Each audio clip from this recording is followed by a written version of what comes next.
G'day guys, my name's Nick, and in this video I'm going to show you how to reset your service light on your VW Passat. So this is a 2010 model, so let's get stuck into it.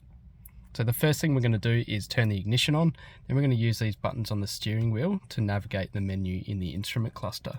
So we'll just press the across button here, we'll go to the settings menu here, we'll scroll down using these down buttons on the steering wheel until we get down to service here. We'll hit OK. You can see we can check the info there, or we can go back into the menu again, and we can actually go down to the reset button here. So we can hit OK there to reset it. Do you really want to reset the service? We do. And then we can go up to the info there and we'll just check that it's been reset properly.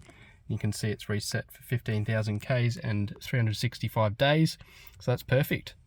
Just hit this button here to go back to the main menu there, and there you go guys, that's how you reset your service light on your VW Passat. If this video helped you, please give it a big thumbs up and subscribe to my channel. Cheers guys.